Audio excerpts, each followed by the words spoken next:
Please stand clear of the doors. Por favor, manténganse alejado de las puertas.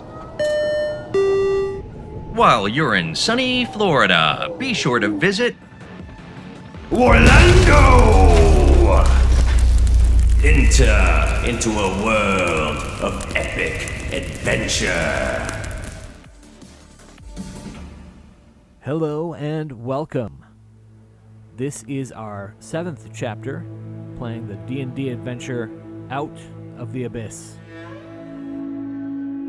So, who would like to do just a quick recap of last time? Because I know what went down, but I'm curious to hear how it came across to you all as players. There was a little lake monster. Mm-hmm. Yeah. It was like a minnow, a giant minnow. Kind of an it's like jumbo shrimp. A little bit of an oxymoron. Uh-huh. Yeah. And Sloopadoop. Sloobadoop. Yep. Sloobadoop was basically destroyed when the Demigorgon appeared. Yeah. Yeah. It's true. Just ate her right up. Yeah. But she seemed okay with it. Yeah, she was kind of frozen in shock and didn't get too long to contemplate it. Those poor Bloop. Poor Bloop. We barely knew her. Yep. Right. Too soon. Well, go ahead, Mark. We'll do our best to remember her as we look through the treasure chest full of goodies. So, yeah. Yeah. Yeah, you guys successfully robbed her before you took off. Good job, Selkie. Collecting our fee a little bit ahead of time. I mean, you guys did the work that was agreed to. Yeah, I wasn't getting paid to sacrifice myself. No, it was to be the bait, right? Be the worm on the end of the hook, get it going. They were going to come rushing in, and I kind of stopped listening after that. So I don't know if there was anything else that we had to do, but as far as I'm concerned, we were done. So, so Soki did the right thing and grabbed the loot and met us at the boats. Thank you. Yeah, we sailed on out of there to the high lake. Yeah, the low tide. Mm-hmm. Yeah, you guys were not like the party who I played with when I played this adventure through, and decided to take the two decided to take pot shots at the Demogorgon on the way out. Oh. Did not turn out well. Stood their ground. Oh Lord! Did our Quotoa friend escape with us? Yeah. Shushar is with you. Yes, you dragged him out of there. The trader's behind though, right? They split, I believe. Yeah, the traders sort of merged off into the city once y'all got there. Oh well. Well. They had a lot of food. Yeah. Yeah, we have more rations now. Okay, can we spend a little while just counting them? Let me see. No. The last thing I had is I'm not counting rations anymore. Sorry. Unless you guys specifically tell me you want to stop hunting or go fast, we're not, or stop scavenging, I guess, or looking for that. We're not going to count them anymore. Okay. I'll just assume you have plenty because it's you guys are really good at it. Keep rolling those 19s, yeah. Yeah, no kidding. And then I think kind of as you guys made your exit from Sloobadoop, you found your way into a multi-day trek across the Dark Lake with the eventual goal of the Duragar city of Gracklestone. And with the guidance of Boopido, your Darrow companion, you guys made a few days worth of progress there. So, I am mourning the loss of my automatic rolling website for the Dark Lake thing. That is apparently links are broken and not working now, so I gotta actually roll for stuff. Oh, no. I know. So you guys are in camp, I guess, as it were, sort of camp. Y'all have tied off in the evenings to stalactites or small outcroppings as you find them in the Dark Lake. And it is, according to the travel log, You have made 5 days progress toward Gracklestug, with about another 15 days to go. That's one big lake. Yeah. It's a really big That lake. is, yeah. It ain't no Florida lake. Yeah, and I mean, sort of like the Underdark on land, the Dark Lake, although it gives the implication that it's one big body of water, it's really like a massive series of like interconnected, tunnels that shoot through when you open up into a body of water, and then you kind of come across and there's a lock and there's a waterfall, you'll go down. So you're not just like across the ocean. Yeah, right. It's a lot of Gotcha. Yeah, that was cool. It has a lock system. Right. Friend. Yeah.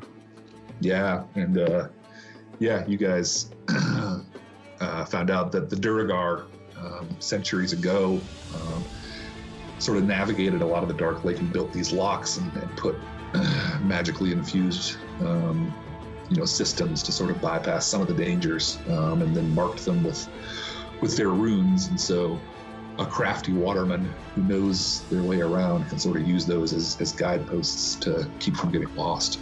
Awesome. Are we seeing any other watercraft on the lake other than us? You did see the group of Kuatoa who attacked you. Right. Yep.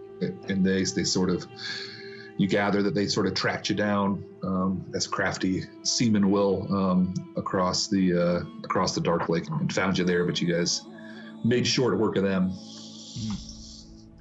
There's no benign people fishing in the lake or anything like that.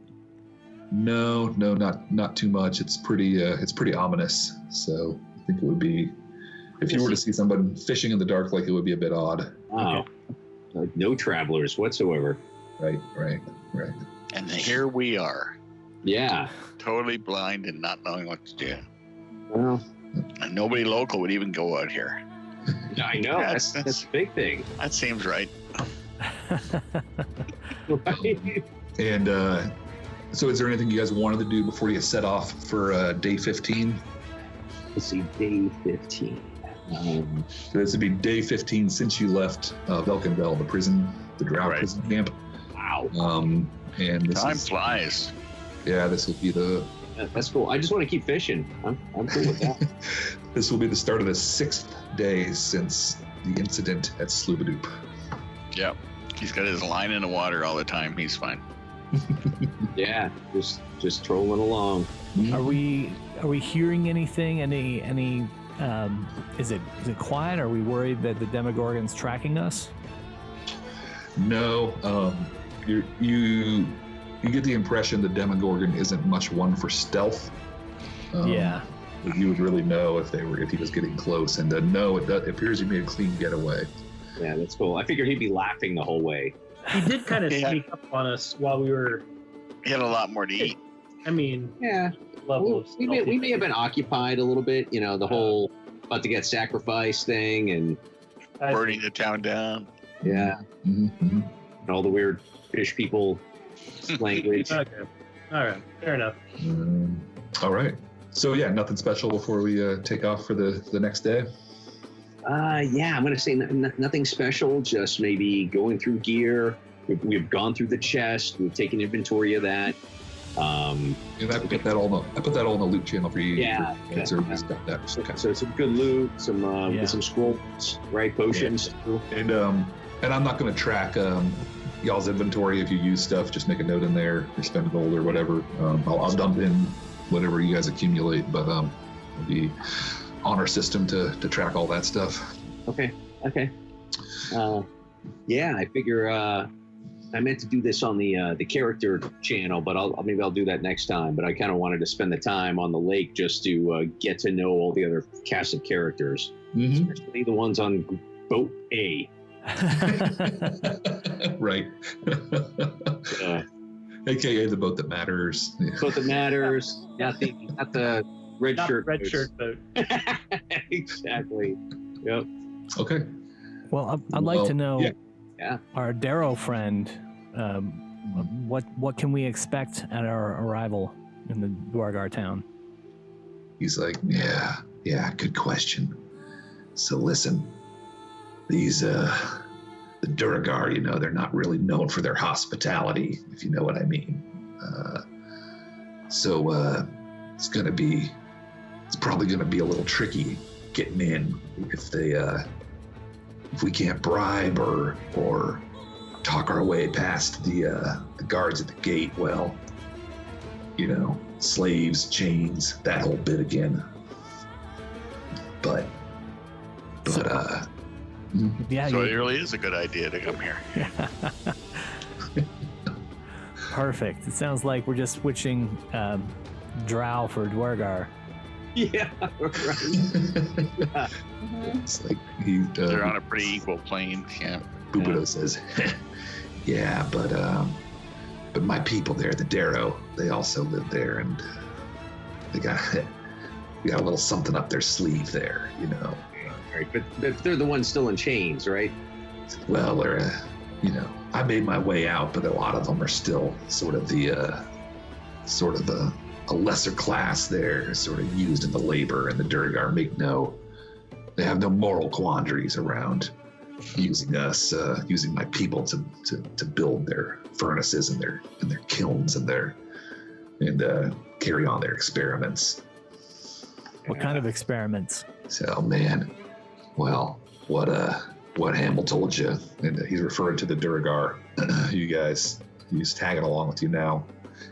He says, yeah, what he said about these having the best weapons and the best steel on there is no joke. They've got these furnaces that burn night and day, and they turn out the best steel around. So there's always some tinkering or some kind of magic afoot down there. Like it. Sounds So good. if we want to arm up and try to fight our way out of here, or give ourselves a better odds, that is where we're going to find the gear. Do you think they'll have any gear that's human-sized? He said, "Oh yeah. They have anything you want. If they don't have it, they can make it." Nice. Do we have any alternate entrances into this place, or do we got to march right up the front gate? I saw how well it worked in Shloobity-Doo. He says, "Yeah, I don't. It is kind of a fortress down there. You know, they built it when they were warring with the Drow years ago, and so they don't trust too many outsiders. They keep a pretty close eye on stuff. So I don't know of any secret ways in. We can come in through the gates, or we can kind of come in, that'll be by land, or we can come in through the port and the water." So by sea, then. Right? Yeah. By land or by sea? Yeah. I like the sound of that. It's only if they don't see you. Mm-hmm. We're gonna see the lanterns in the church tower. All right. Sorry, what did you ask? I missed that last part. Oh, no. Sorry, Paul Revere. Got it. Reference. Got it. Sorry, I forgot we have a Bostonian on the line.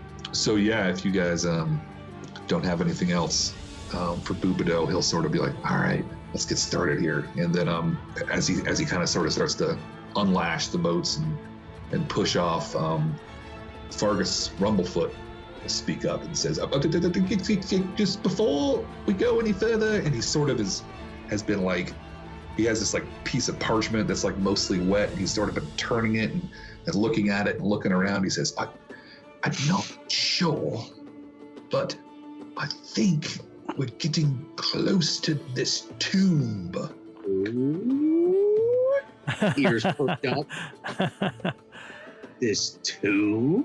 And I say it just like him. Do tell, my halfling friend. "This is the one I was telling you about. Listen, which is beyond our wildest dreams. And I mean, I don't know what they are, but I've got it on good authority. It's gonna be nice. What do you say?" What authority? "I did the person who sold me the map." Oh, no, I looked at Dak and just shake my head. Yeah, mutual disappointment.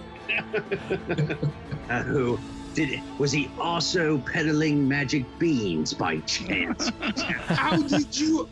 Well, I mean, I wouldn't follow that. Some fanciful legumes? I think I know this guy. I think I've worked with this guy. Yeah. Can we see the map? Yeah, sure. He'll hand it over, and it's kind of a, it's a crude sketch, but you can sort of see what he's talking about. There's like a kind of distinctive shape to a couple of stalactites in a lagoon that kind of is over off to the side from where you guys were camping. And he says, see, right here is the large lagoon, then two smaller ones with these stalactites over here that come out that look like a trident. And you can see he's got it marked right here. I think if we tie the boats off there, it'd just be a short jog down through that tunnel, and I think we can find this here tomb. What do you say, everybody? Do you want to make a quick pit stop at this roadside attraction? It sounds pretty interesting, but I want to know, why would the guy sell you a treasure map? Because that's what we're looking at. Because we're made of sturdier stuff than him, mate. He's scared. How much did he sell it to you? They might have spent a few gold pieces on it, but it's an investment. It was just, you know how these things are. How can you expect to make money without spending money? I do know how these things are, and that's the problem. So tell me, how many other maps did he sell? And how many other adventurers are? No, this was his finest map he showed me. What about his maybe, Midland map? I don't. Look, do I look like somebody that does things half-assed? No. We buy only the finest thing at Rumbleford Emporiums. Like maps are us? Yes, maps are us. Is this treasure, and maps are us. It's called Bucky that you bought the map. And do you still have your wallet? You're right. Just about to say, this is first. I know it's a bit of old fun poked at Fargus, but here's the gimmick, right? We go in, we loot the place. Wherever we're going after, we're already stinking rich. But I thought it ahead. Now we sell the map to some sucker later. Tell them it's full of riches. See how far I thought ahead? I like this guy. He's awesome. I know how you all are. You lot's a bit of an unsavory type, eh? Hey, what do you say, everyone? You wanna get a chuckle out of this one? He's got the map. We're going right by it. We might as well stop. It's gonna be okay. I say we do it. I'm just here for a good time. I don't care. Come on. I've got spells to practice. Come on. I grab Fargus. I'm in when I got spells practice. Yeah, this guy. And I'll just have it like real close, but then all of a sudden I'll just kind of go and look into his ear. Just kind of walk away. What is it, mate? No, you're fine. You're fine. You're good, I guess. No spider eggs in his ear. I even got me looking glass down here. You have to tell me.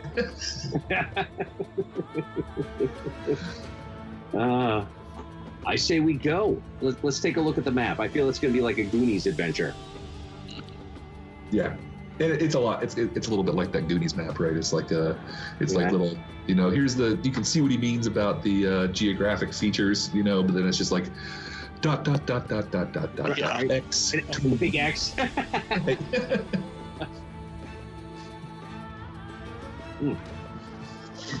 Yeah, let's do it. We're back on our way in 2 shakes of we'll be back quick anyway. Yeah.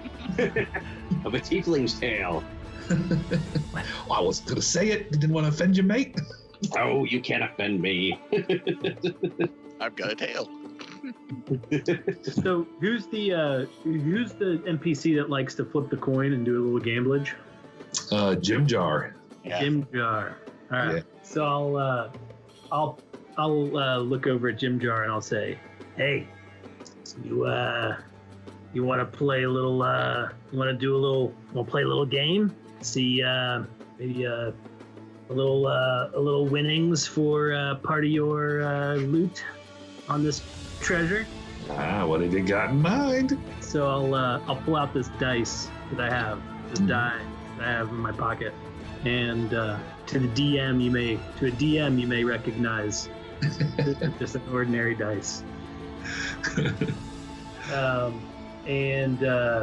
I spent the night tinkering, and one of my objects, since I don't need the bean anymore, I turned it into a charlatan's die. So, Oh, nice. so I'll say, well, let's play a little game before we go in there. How about we roll a little dice? If I win, then I get half your loot. If you win, you get half my loot. He's like, you mean the cut from the tomb over here? Yeah, from this loot that we're gonna go find. Because who knows? It may be nothing. Could be half of nothing, or it could be half of something. He scratches his kind of non-existent beard and flips a coin up in the air and then snatches it and says, "Oh, you know I can't resist." I say, "Here, you roll it first." All right. And I get to him. Okay. Or unless he has his own. Yeah, I guess I'll ask him first. I'll say, "You want to roll your own dice, or do you want to roll this one?" Your game, your dice. What are we rolling? So he flicks it to him. Mm-hmm. All right. And what mechanic are you thinking of here? Well, I don't know. I guess the charlatan's die. You just you roll the number that you think of. Is that right? Okay, got it. So he's going to go ahead and he's going to roll a d6. Okay. He doesn't know about the properties, and he rolls that's a 2. You're next. All right, here we go. So I'll. Hey! If we match rolls, double or nothing. Yeah. Oh, you think so? All right. A push. Yeah. So I roll and a 2. I like how this game's going. This is good stuff. All right. You go first. Second round. All right. I'll roll it, and I roll a 6. He kind of looks around. He's like, "That's all right. Luck's on my side. I've always been the lucky type." And I'll say, wait. Let's do this. If you roll a 6, then it'll be all or nothing. So either on a 6, we'll roll it off, and whoever wins, because we can't roll the same dice 3 times in a row. You know what I'm talking about? Obviously, we can't do that. I love it. So I'm gonna get all your stuff. This is gonna be great. All I gotta do is roll a 6. Mm-hmm. Easy. This is the odds are in my favor. You legit roll a 6. Yay!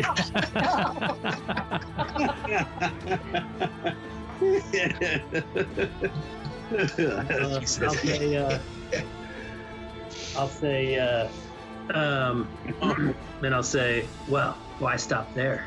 I rolled your dice. You rolled my dice. Yeah. 3/3 a charm. And I said, I'll match from my personal purse, whatever it is we find down there. Splash in the pot. Classic move when you're down and out. That's all right. I'm in. I can't All right, resist. so I toss him the dice and I say, it's your turn. All right. 5. Ooh. He looks over at the rest of you. He's like, sucker's born every minute. And I'll just I'll grab it and I'll be like, hey, Dak, you want to blow this for me? Go, Dak, blow it like that whistle we found.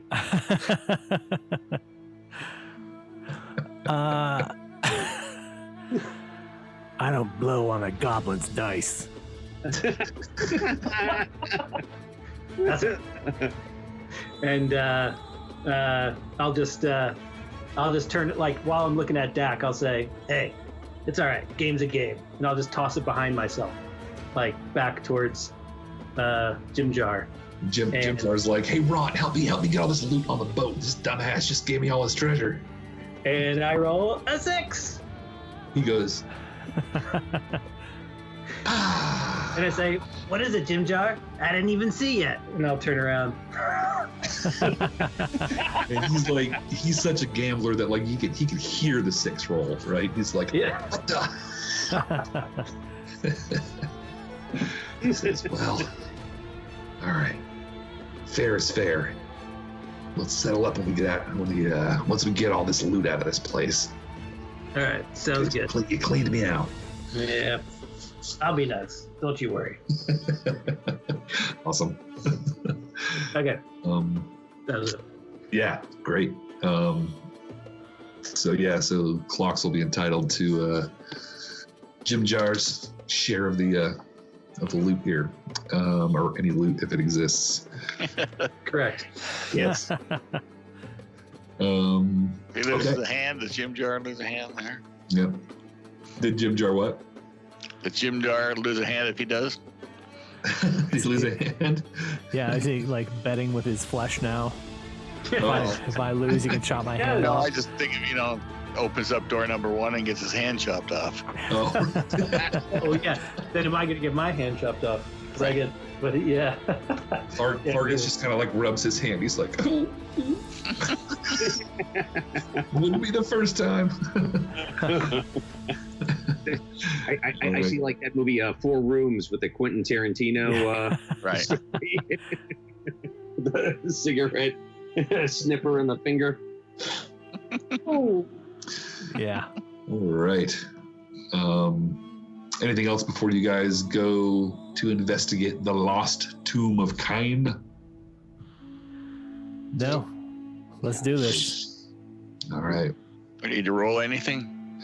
Nope, not yet. Fargus says, oh, I do enjoy a good bit of gambling, but let's go. There's big treasure afoot right this way. And he'll sort of, if you'll let him, he'll take his map back and, sort of start, he'll trudge over there and start like looking around and say, over here, this way. And he sort of disappears around a corner, but you guys can follow him if you like. Yeah, let's follow along. All right. As you guys sort of round the bend, everyone sort of all of a sudden gets this telepathic transmission that comes in, and it says, the box text says, a soft feminine voice sounds out in your mind suddenly, faint and distant. Hello? Is someone there? Oh, please. I need your help. I've been trapped in the dark for so long, so very long. Please, won't you help free me? Yeah, it's a spider. It's going to be the go-to now. Fargus says, get it out of my ear! It's in my ear!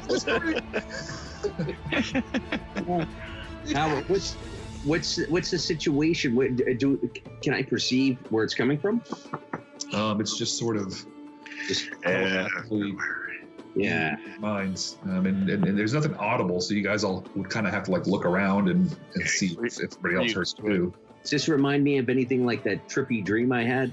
No. It's a little bit different. Yeah. All right. Oh. Other than the voice, did we get any kind of image flashes in our mind? Is it presenting itself in any way? No, just a voice sort of pleading for help. This seems, I don't know, I'm nervous. I have a bad feeling about this. Yeah. And then you sort of get the sense that, you're as you've gotten this close, now you're sort of drawn in the direction of the entrance to this tomb. How are we drawn?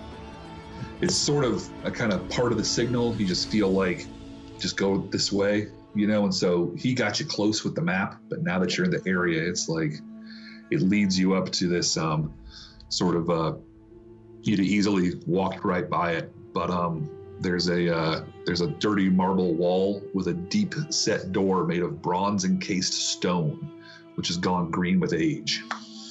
Awesome. I saw that movie. Green with age? I was just a kid. Did it have spiders too? Yeah, I was behind the green door. Yeah. That's right. Oh my gosh. Oh. I should have known. All right. Yeah. I'll start heading towards this tomb. Yeah. That's what we're here for. Yeah, let's do it. Yeah. Can I call out? I go, how long you been down here? You have to say it out loud. Can you just do it like we do with Spool or whatever his name is? It's with Stool. Yeah. Stool. Either He's the only one that can't hear it, right? Yeah. Yeah. I'll use my outdoor thinking voice.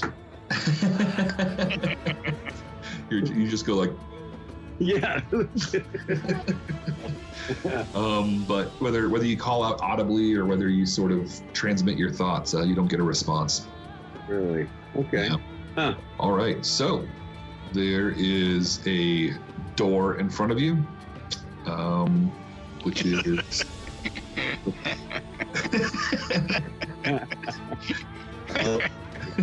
Over there. Where's my anti-lightning? Oh, no, yeah. Fine. And that's something from Arcana check. Arcana check. No lightning in this campaign, I promise. I swear. strange deja vu I'm experiencing suddenly. You guys are scarred, man. I don't Selkie. know. When I touched things, Six worked out times? for me. Yeah. I started with 6 times. You were like that little kid in the store that would just like run up and touch everything and would not obey. It's like a good old To be fair, he is still 10, so. Selkie, are you good at checking for traps? I don't think I am. No? You can if you like, if you want to take a look at the door. What skill would I need for that? Either investigation or perception. Investigation will kind of tell you how the door works. Perception will spot a trap. Got good perception. We've got good I get investigation. advantage too. All right. I'll join you. I need it. 19? Yeah, 19 is pretty darn good. You don't notice any traps, and it just looks like it's kind of like heavy and tight fitting. So it might need a little bit of muscle to get it open, but otherwise looks safe to touch. I think you guys are okay to touch it. You guys are. As you moonwalk away from the door. Full Michael Jackson move, walk away. Do a little spin at the end. Yeah. As she says it, Zoc touches it. And how's your hand? And what happens to Zoc? Oh, wait, did you say you touch it, Zoc? Oh, yeah. Yeah. Well, she says, Yeah. Sophie said it's fine. Lightning, take 40 d6. No. No, you kind of give it a shove and touch it, and nothing happens. You think if you really want to try to open it, you'd have to put some muscle behind it and make a strength check. Gotcha. Yeah, I'll give it a pathetic shot. All right, go for it. I'll help. Okay, strength checks, athletics, if you like. Only a 10 from me. I This was person a telepathically 19. 19. Yeah. So I feel like I feel like you're all your Dax all like I got this, and then all of a sudden Zoc's just like whoa. Yeah, a little pencil neck just pushing them through. Kind of throws it open. So it opens up, and I guess it opens up into kind of a small 15-foot square room. But the first thing you guys notice, which is something that we haven't covered yet, but it's going to be I'm going to describe it in some detail here, just because we haven't talked about it yet, but this will come up again later and be kind of a recurring thing, just so you guys know. This area and this tomb is sort of suffused with this mist that kind of like clings to the floor, and it's known throughout the Underdark as the Phase Res, and it's ancient, magical, and no one's really quite sure what the origins are. But you do see, it's kind of sort of a little bit thicker throughout this tomb than it might be in other places, and it kind of reaches out and curls around your feet. It doesn't harm you. You know, it's not poison to breathe, doesn't burn your skin or anything, but it is just kind of here. So you think it might indicate this place is, and this stuff wants to cling to areas that are, you know, more aligned, kind of like with ancient magics and things like that. Does that all make sense? Yeah, totally. Like finding the moss on the rock. Mm-hmm. Yeah, and you think there's you don't know what they are, you know, and it's kind of dependent on what's going on in a certain area, but there's definitely interactive magic things that might happen with spell casting and things like that. Ooh, good or bad? Sure. Yeah, sure. Yeah. I think the answer is yes.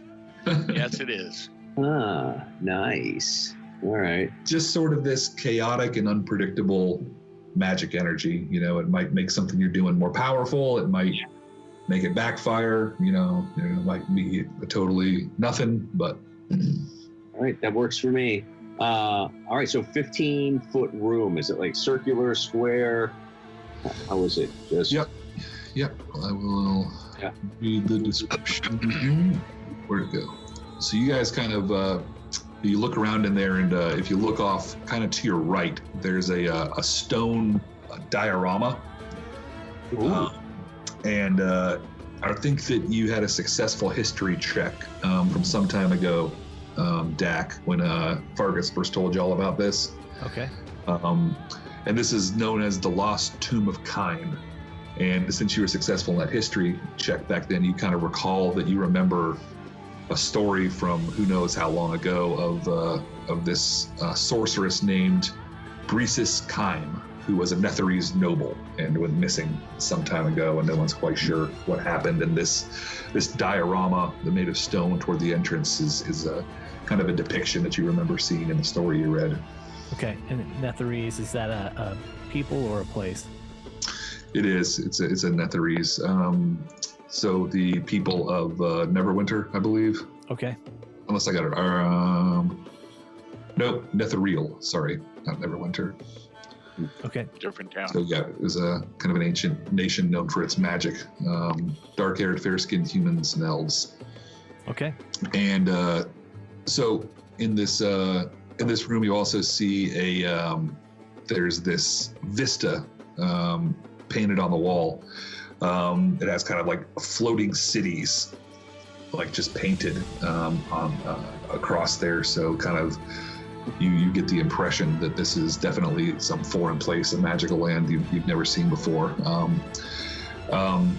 And the other parts of the diorama painted on the walls is just the trappings of power, right? There's servants and there's wealth depicted kind of all around this. So this is kind of if this were to be the home of such a sorceress, this would kind of be her foyer, right? Ooh, so it means there's other rooms. Yep. And in fact, you also notice there's an empty stone torch sconce on either side of a staircase that leads down. Oh, gotcha. Is there a torch in the sconce? It is empty. Okay. Yep. All right, cool. Yeah, I'll take a peek down the stairs. All right. They sort of double back and descend down kind of past your vision. Yeah, okay. Anything else in the room? I mean, this is the foyer, but just the stairwell going down, huh? You guys kind of search around, look through the room, but this is just sort of the front door. Clock says, it's foyer.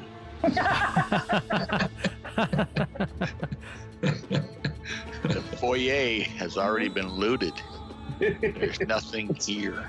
Let's get over a Dak and shake my head.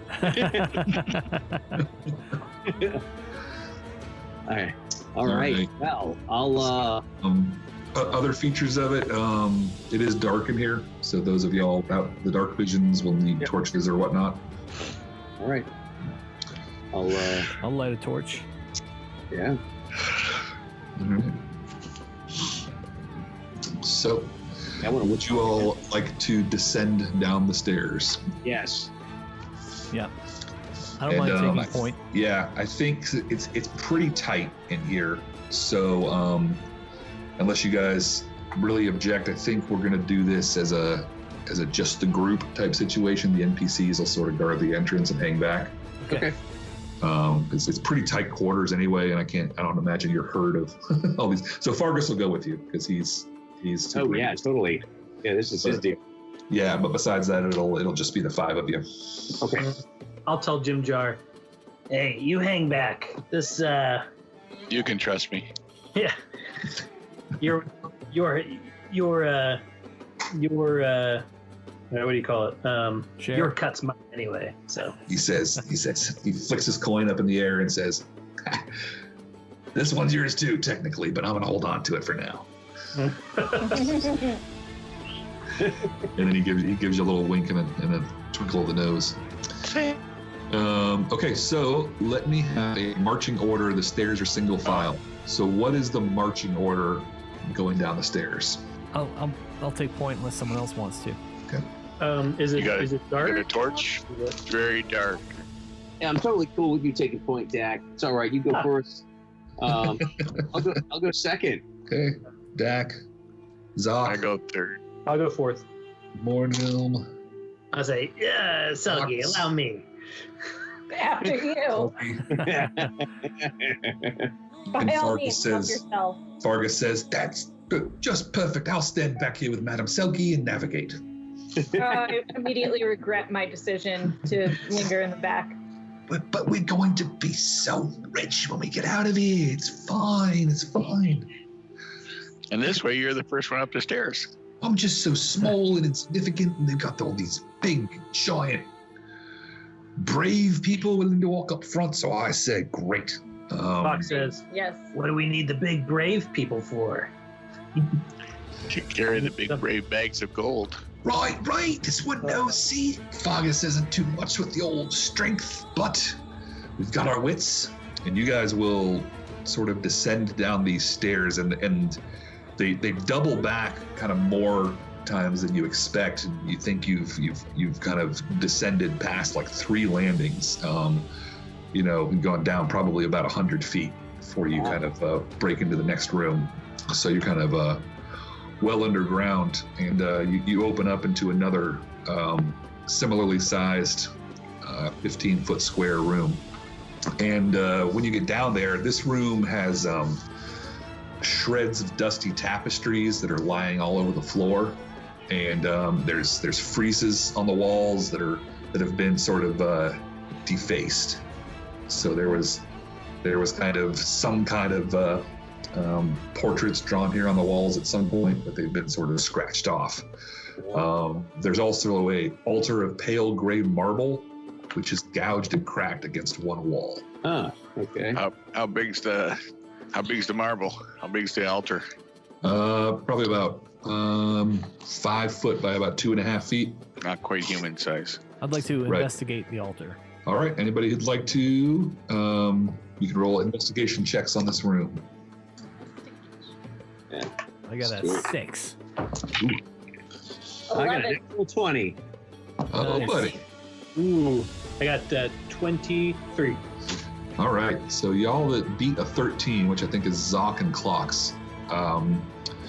So you guys, kind of compared to sort of the age and the dustiness of the tapestries on the floor, you look at the damage on the altar, and you realize that damage on the altar is actually much more recent. And then you kind of also pick up that whatever did it, there was no way it could have walked on the floor and did it, because the floor is like undisturbed and dusty. Oh.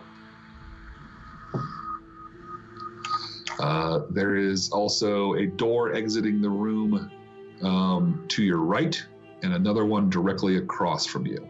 Go to the right. Right. Okay. Let's do it. Okay, give me a strength check to try to open this door, which is similar to the one upstairs. I have rolled on this die. I have rolled 6s for 3 times in a row now. Oh, God. But at least with Mark snuck into your athletics, house. I know. Gave one his dice. Cursed them all. With athletics, it's a 12. All right, that is not going to do it. Okay. Kind of strength against it. Anybody else want to try to shove the door open? Yeah, I'll do it. I only got an 11. So Yeah, I flex on Dak before I try. Oh, I rolled a 17. I got a 4. So Zoc like tries to like lean into it, but then like hurts his hand. Ow! And then Selkie just rolls her eyes and is like, men, and and just shoves it open. So inside this next room, you see there's a couple of stone blocks on the eastern and western walls, and they're carved with niches inside. It looks like there's about a dozen jars kind of set into the walls here, clay pots, sort of. And that's in these niches on the eastern and western walls. And in the middle of the room is a wide stone sarcophagus atop a black marble bier. The source of our mysterious voice. The lid of the sarcophagus is inlaid with dust-covered mosaics depicting green floating cities above a beautiful landscape. The lid looks incredibly heavy. Yep, okay, so that's what's going on here. Do we want to try to commune with the voice? Fargus says, I think this is the tomb. There's 19 urns, did you say? There are a couple of dozen like clay pots and jars. And right. One big sarcophagus. Those would be the servants of the dead? Or the putrefied organs. That's a good one. So where's the loot? Promise us loot. Fargus says, everybody knows it's just inside the tomb. All you've got to do is all right, open it up, take it, we'll be out of here in no time. Selkie's gonna hang back by the door.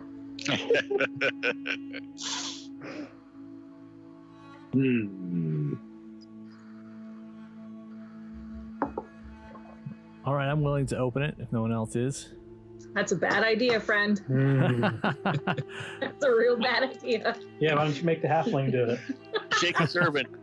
Do it, Dak. It's a great idea. Come on, man. I want You're like at least I want the devil on his shoulder. Like, let's do it. I open the tomb. All right, make a strength check.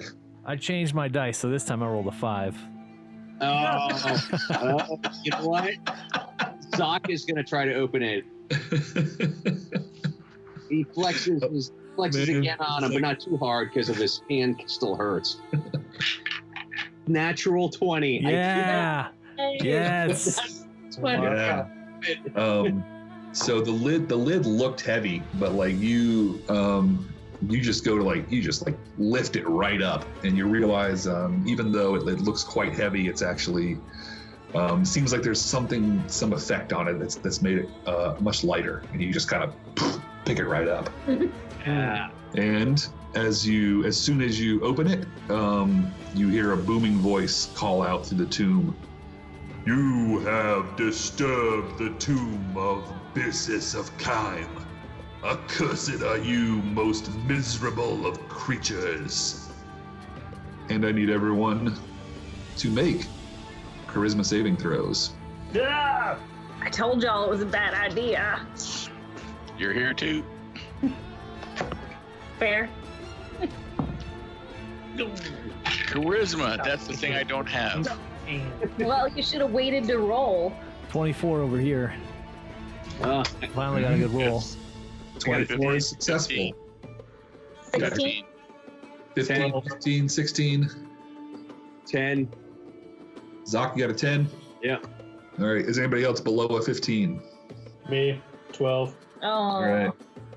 It was going to be a 15, but Jamie put her hand in the box. Okay, you rolled before my hand was out of the box. It bounced it to a 12. Nope. I will not accept your excuses. All right. So you get your share.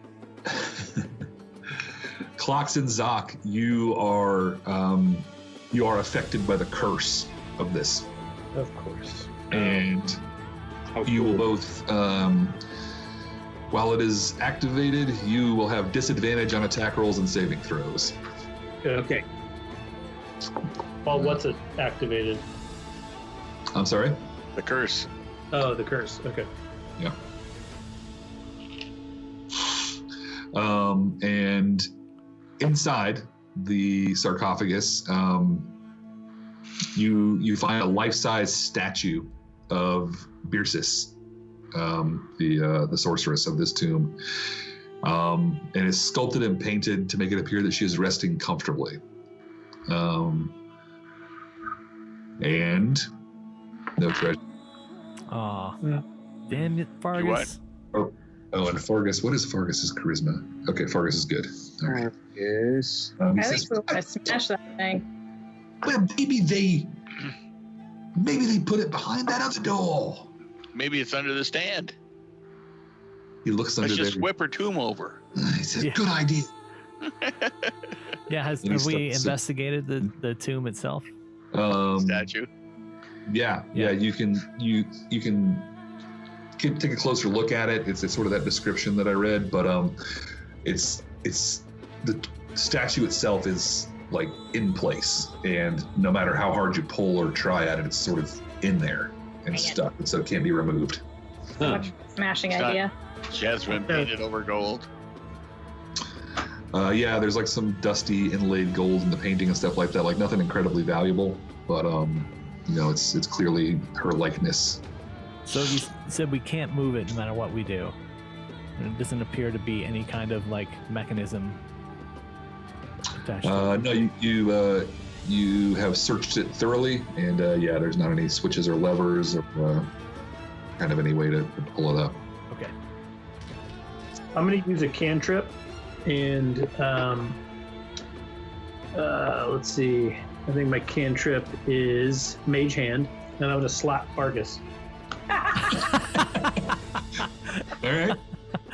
Make an attack roll. Tiny slap fight. At disadvantage. At disadvantage. Yeah. All right. So, I got 5. He kind of, your mage hand sort of like floats over his head. over there, and just sort of like just passes right through him, and he's like, "What was that?" Fargus, he tried to hit you. You better hit him back. Clocks is a good friend. It's not like he's ever shoved me into danger or tried to hit me or make me stick my arm in a bitey mouth box. Never do that. Fargus, this is schoolyard rules. This is schoolyard stuff, Fargus. If you don't hit him back right now, he's just going to keep picking on you. I'm not the fisticuff sort. Throw a rock at him. Businessman. Hey, that Mage Hand has a mind of its own. I can't hold it off for long. I was able to keep it from slapping you this time. It's sheer will. And he says, "But just let me look around." And he sort of looks down at the tomb and looks around and down at the statue, and he says, "Well, this is odd. If this were the tomb, this wouldn't be a statue at all. It'd be a body or some remains. I've heard about this. This might be a false tomb." What do you know, Fargus? What else is on that map? It says there's nothing else on the map here, but there's the other door over there. I bet you if we go in there, I'm sure we'll find all the riches. All right, let's do it. You want to go same marching order? Yeah. Yep. How long does this curse last for? I'll open the door. The length of the curse is currently unclear. It's going on now. Okay. All right. So you guys kind of go back out to the room at the bottom of the stairs, and there's another door here. Who wants to take a stab at this thing? I'll try. I've been so successful so far. It's been an adventure. Just opening. I'm already cursed. I'll open it. I already have in my mind like the Dungeon of Doors. Wait a minute, Jack. We'll let you try to open it, and I'll open it after you. All right. Thanks, Zoc. There we go. With athletics, that's a 15. All right. You redeemed yourself, and this Yeah, the door creaks open, and inside here you see 4 more. And I guess I should say you guys kind of turned to the room over in there, and Selkie was correct in the other room. If you guys went through the clay jars and the niches, right? You did find desiccated organs inside there. Oh, get out of here! Yeah. Anything cool? Anything really cool? Yeah, there's like this. Yeah, there's like a what you think was probably like a liver or something like that, but it's like all desiccated, but it's like they were clearly a drinker or something like that. So it's, there's still like the cirrhosis bubbles on it. It looks like a DARE program ad, but all rotted and desiccated. Can I pocket it if no one's looking? You totally can. Anything to add to our rations, like Futurama, like fries? I didn't hear what you said. What did you ask? Anything to add to our rations, like fries Pharaoh in Futurama? Yeah. It's awesome. It's jerky. Yeah. 2 big onions. Don't forget the onions. All right. Sorry. Clocks is gonna pocket an organ. All right. What do you steal? What kind of organ? 2 kids. 2 kids. 2 kidneys. Right, a pair. You gotta have them both. Yep. Pair of kidneys. In case you need an extra. All right, you got it. A couple desiccated kidneys into your inventory. So you guys open up this room, and you note there's immediately in the 4 corners of this kind of 10 by 15 room are 4 sarcophagi. Okay, 1 in each corner. You said, right? Right. Okay. Yep. Right. Yep. They are laid prone. Out from the wall, like head in the corner, feet in the middle. Exactly. Yeah, they're sort of like mashed back into the corners. Yep. 1 in each corner. And you guys are kind of looking around in here and like shine the torch through the dust and the cobwebs.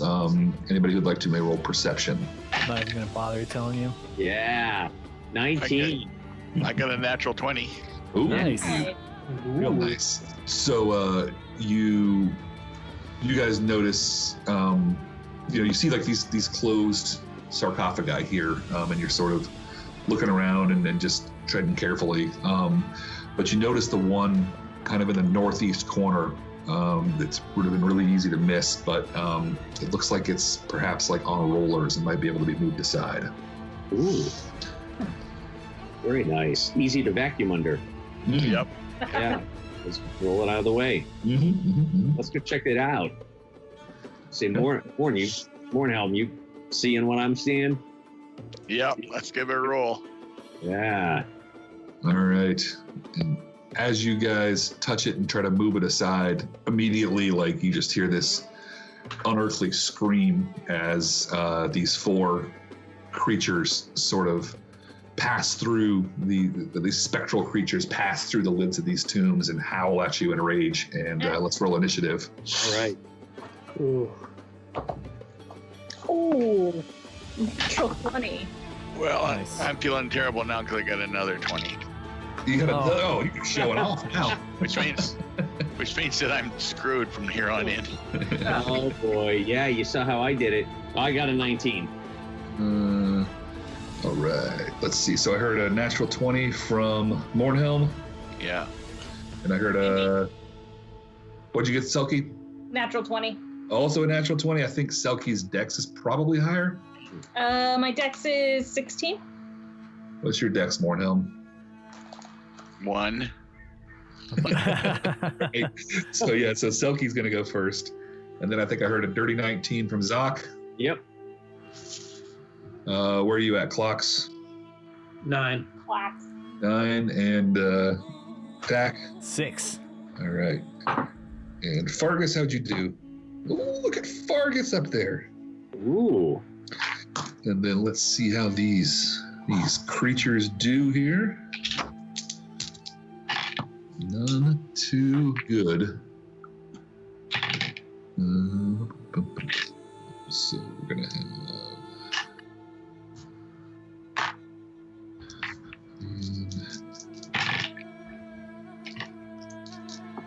Okay, I've got the initiative order set here.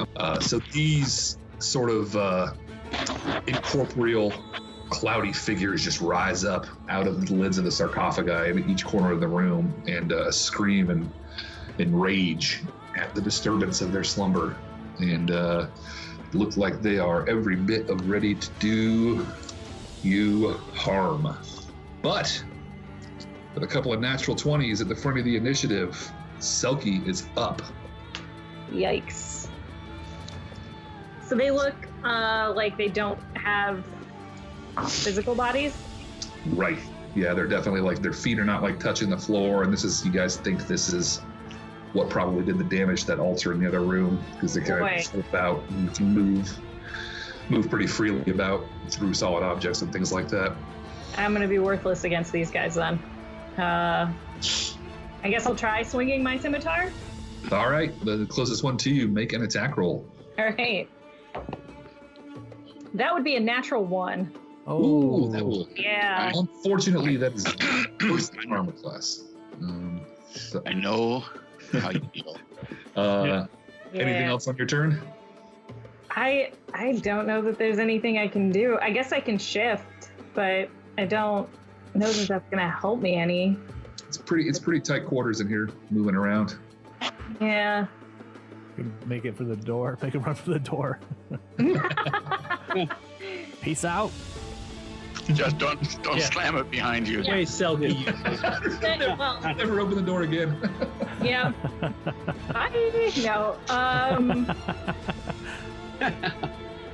Yeah, I don't know. I guess I'll Go out the door. Cover. yeah, I'll take my hide action. Okay. Yeah, make a stealth check. Okay. I get a +7 on stealth. Wow. 22. All right. You think you where would you like to hide? Behind Fargus.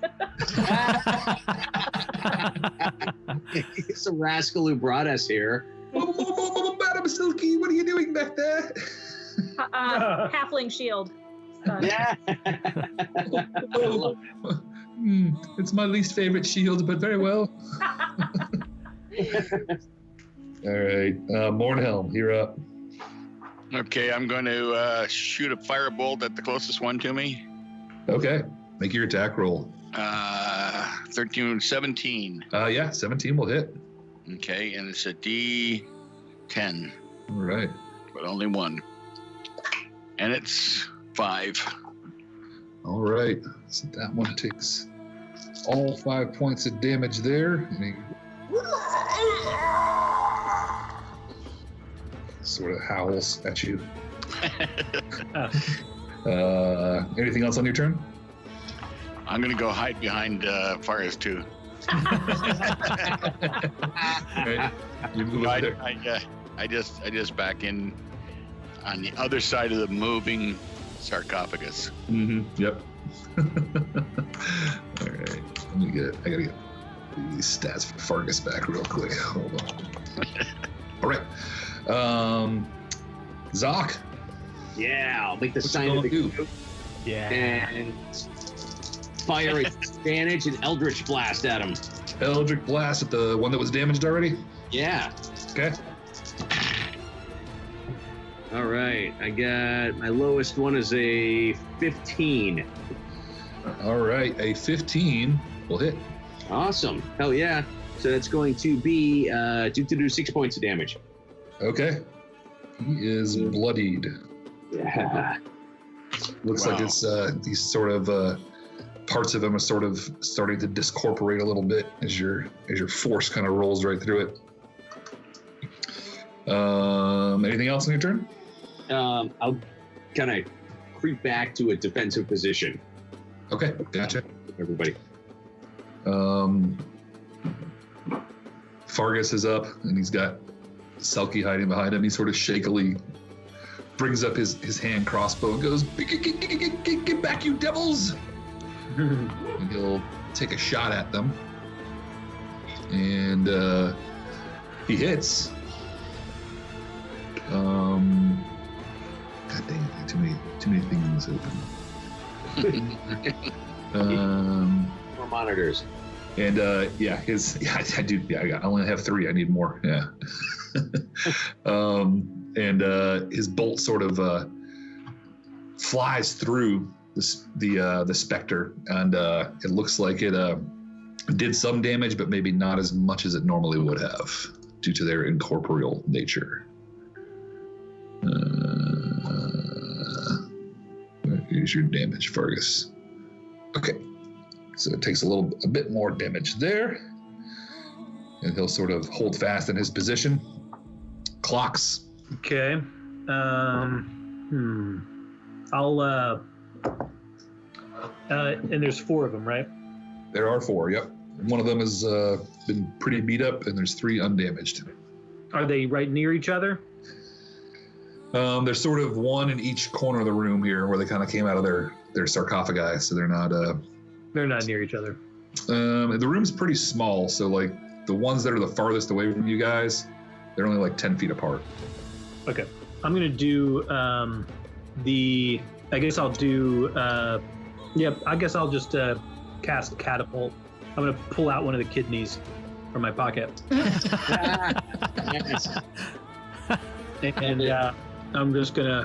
I'm gonna like, take some like rope that I have, and I'm gonna like lasso it around Fargus, and like around his wrist or something. Then I'm like use it as like a bowstring, and I'm gonna pull back the kidney and I'm gonna shoot it at one of them. All right, is catapult a leveled spell? Like, does it take a spell slot? It does. All right. So go ahead and make your attack roll, and I think this does magical damage, right? It does damage. It doesn't say magical damage necessarily. I don't know. Does it say bludgeoning or something like that? It does. It says 3d8 bludgeoning damage. Okay. Yep. So I guess you make an attack roll here, or is it a save? It's a dex save. All right. And what is your DC? 13. All right. This one is the one you fired at. Was it the one that was already damaged? Yeah, I'll go with the one that was damaged. Okay. It makes its dex save. Okay. So half damage, I think, right? It says the object strikes the target and stops moving. So I think it takes the full damage, but it stops going through. Like on a failed save. I see. Okay. It would stop and not go through them and onto the next people. I think is how that works. Is that right?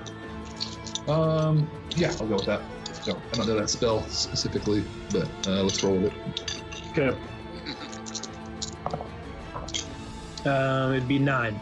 All right. So a couple things happen. So your kidney, like, it shoots over at this thing, and it's like, and the thing just starts to go, starts to discorporate, but the kidney like oddly fits into kind of a missing spot in the.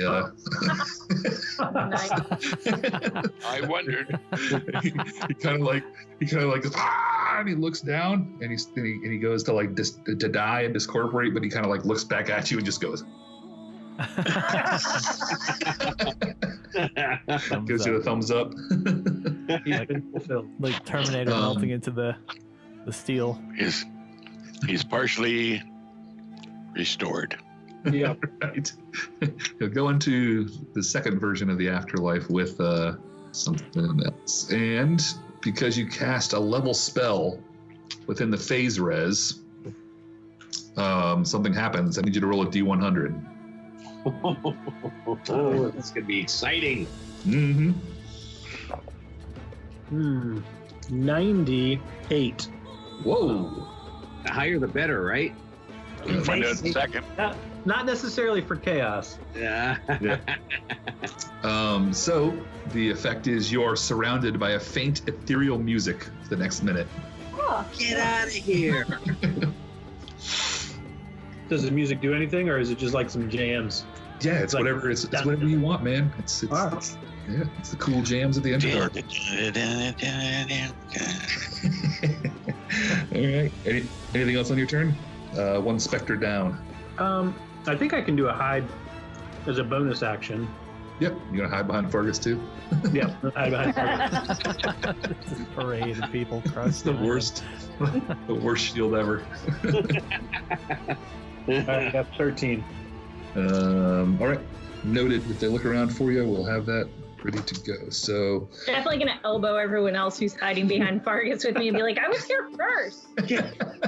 Wait, boom. Dang it. Come on. all right. I know, right? No respect. No respect. Rude.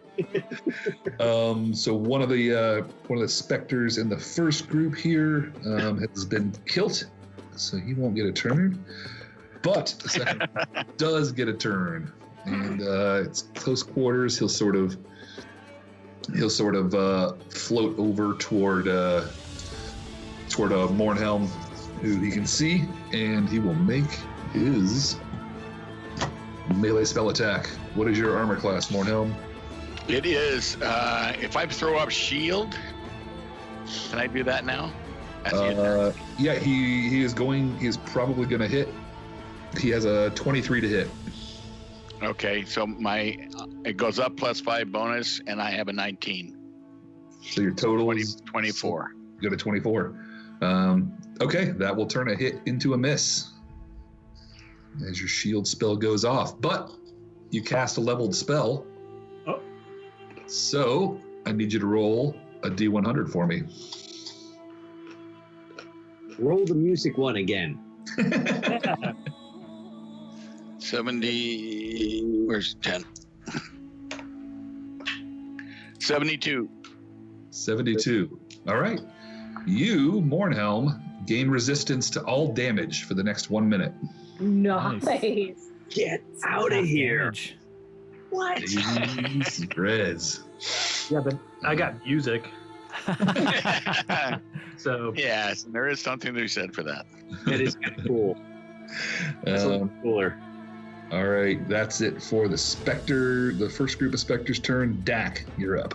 All right. There's one specter that's hurt. One is dead, the other 3 are uninjured. Okay, so I'll go to the next closest one in line, and I will attack with my flail. All right. Flail is +6, so 14. That hits. All right, great. Damn it. I will use a waste of Divine Smite. Oh, wait, okay. Well, just because on my Divine Smite dice, I rolled 2 1s. Oh, gotcha, okay. But at least it'll be full damage. Yeah, so the magic, this help will do full damage, you're bludgeoning with a flail. Yep. Do you have a do-over? Yeah. So your bludgeoning damage will be half, your magic will be full. Okay. All right, that's fair. So what is the bludgeoning? The bludgeoning was 8. And then, Okay, and so it becomes 4? yeah. So it'll be a total of 6 damage. Got it. All right. Does not like that smiting. Anything else on your turn? No, that's it.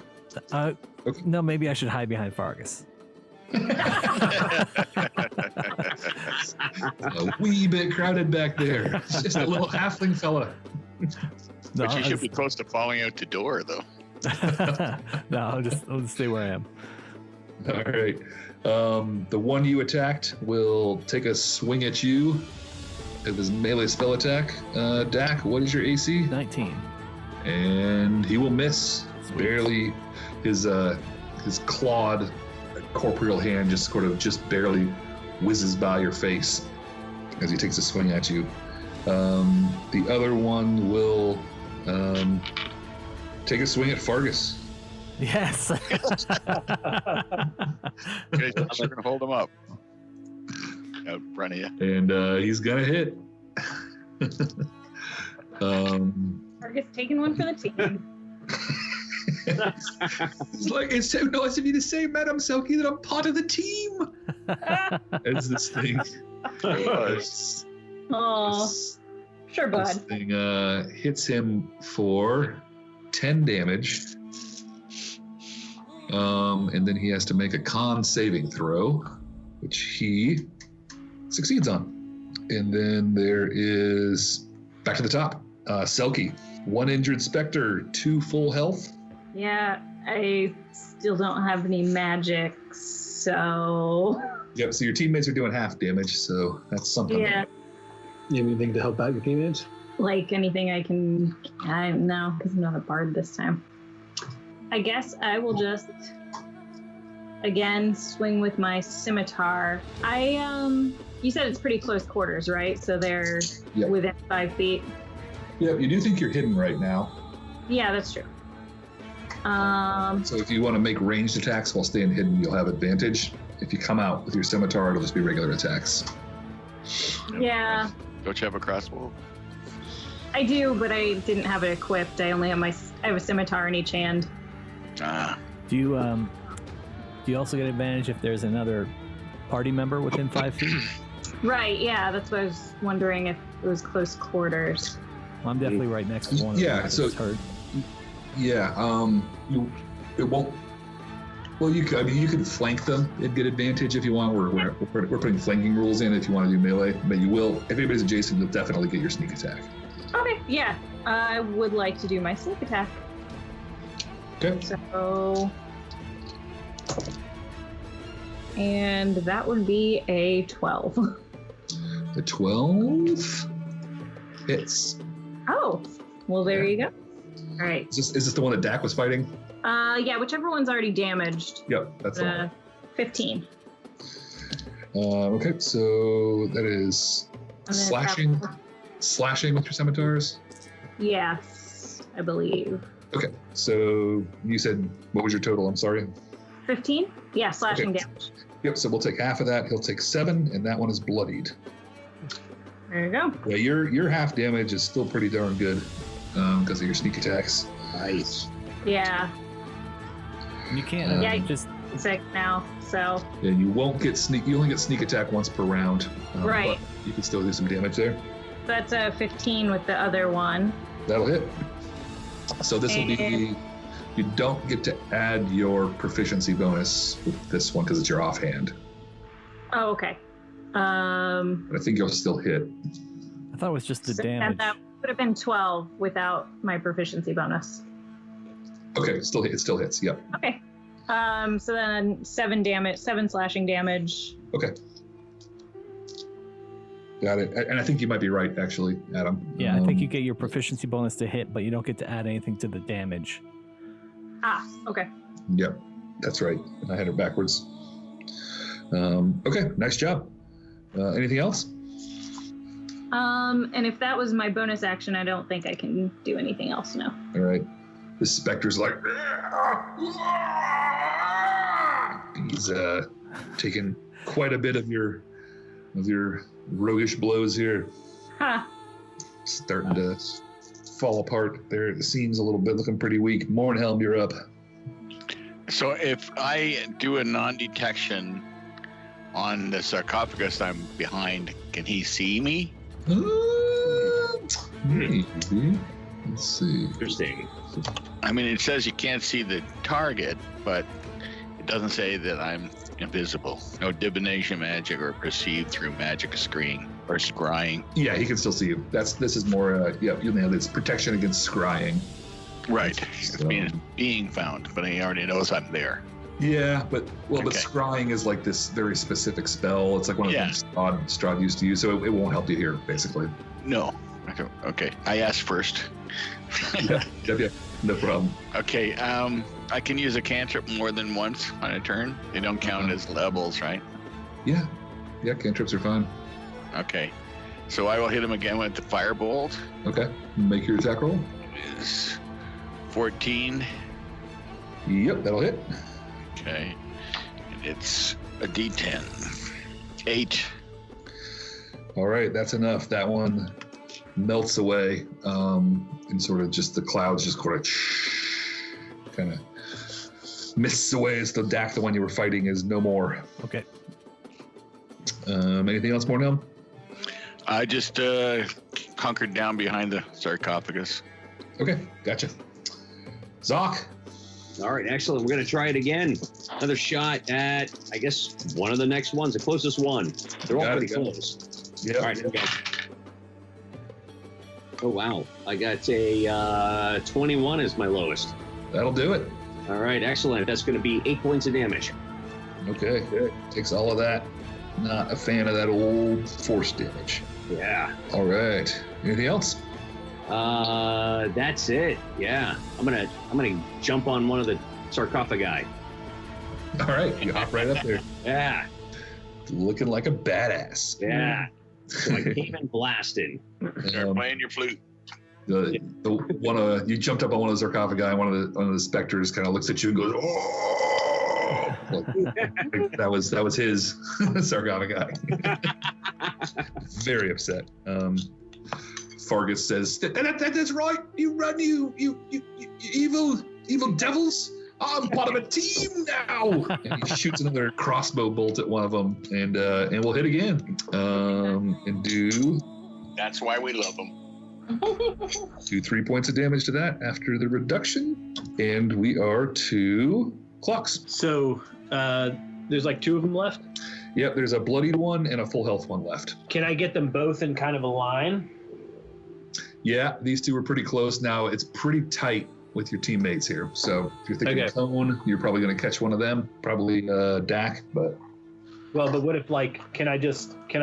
You want the catapult, like the straight line? Yeah, can I move to the side or something? And like flank them and shoot down the line, kind of thing. You bet. All right, clocks.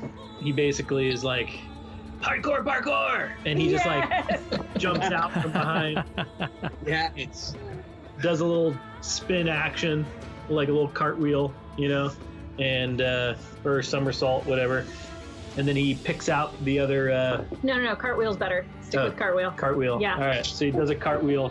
And as he comes out of the cartwheel, he snazzily grabs the other kidney from his pocket and uses his catapult spell and shoots it down the line at 2 of them. All right. Hope if the first one fails, we'll go on to the next one. All right. So Dex save for one of these fellas versus a 13, right? It's a DC 13 Dex save. He's gonna fail. Whoa. Nice. All right. So he takes 3d8, and he's gonna take 9. All right. He's And then still up. That was 10. You have That's 10. 5, 4, and 1. Oh, Yeah. that was 10. Sorry, bad math. Okay. Still up.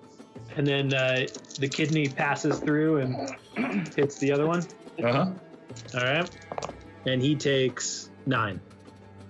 All right. Not too happy with that catapult spell. Nice job. Anything else? And then, Oh, does he get another thing from the cloud because he cast a spell? oh, Yes, thank you for reminding me. I can't what it's gonna be. D100.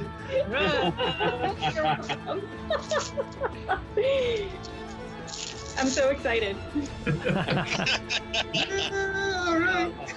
I forgot to say what I was listening to on my last one. So coming out of that, you can hear him just kind of mutter under his breath, "Give me fuel, give me fire, give me that one, that is and the kidney is shooting through. All right, here we go. D100, 95. Oh, buddy. So, yeah, you sing your little jam, and this time you and all creatures within 30 feet of you, Uh-oh. everybody, everywhere, gain vulnerability to piercing damage. Nice. Oh. I'm sorry. No, Guys. that's awesome. You're welcome. I'm sorry. Piercing damage is double against y'all if they start Dang it. shooting you up. Wow, but them as well, right? Yep, absolutely. So that for them, they were resistant to piercings, so now they're vulnerable to piercings, so piercing would be full damage on the monsters now. Oh, Okay. silver lining. What kind of damage were they doing to us? They hit Fargus and Slashing. did. I think it was slashing. but- Slash damage. Okay. I'm just guessing. No, they did necrotic damage. Oh. Yeah. Ripples of rot sort of fall out of their claws. Oh. Yeah. Any other actions on your turn, sir? I guess I'll use my bonus action to hide behind Zoc. Okay. Lovely. You're gonna jump up on the sarcophagus too? Yep. All right. What's your stealth? My stealth is 8. Perfect. All right, Dak, you're up. I'm gonna go after the one that's wounded. spinning my flail. So you want the one that's the worst wounded? They're both kind of hurt. The worst wounded. Okay. Spinning my flail. That is a 11 to hit. Oh, you whiz right by him. Ah, man. Yeah. And I don't mean you metricate near him. I mean you're. Because you could have rusted his armor. That's right. Slowly pee his armor off. Anything else? No, that's it. Okay. The one of them you took a swing at who's clinging to life. We'll take a swing at you, Dak. Ooh, and he is going to hit with a natural 19. Okay. You are going to take 10 necrotic damage. Okay. And I need you to make a Constitution saving throw. 16, 18. All right, you're good. Do not suffer any other ill effects. Awesome. And then the other one is very upset at Zakram, so he'll float over there, and as you're stomping on his home, he will bring swing it at you. Well, I'm posting what I'm doing right now, actually. Oh. Yeah, and he doesn't like that at all because he's gonna roll a natural 20. Damn it. Oh, no. That's a natural 20 from the Spectre. So, Zok, I'm afraid you're going to take 20 necrotic damage. Oh. Okay. And I need you to make a very important Constitution saving throw. Are you still, first of all, are you still up? I'm still up, yeah. Okay, good. Okay. Constitution. I got a 14. Okay, you're good. Okay. If you had failed that, your hit point maximum would have been reduced by 20. Oh my god. Oh yes. If you had gone down and failed the con save throw, you would die. Oh. These are nasty little creatures. Yeah, no kidding. But don't worry, you're back to the top of the order, and there's a full round of actions here to try to take them out before they go again. So, Selkie, you're up. All right.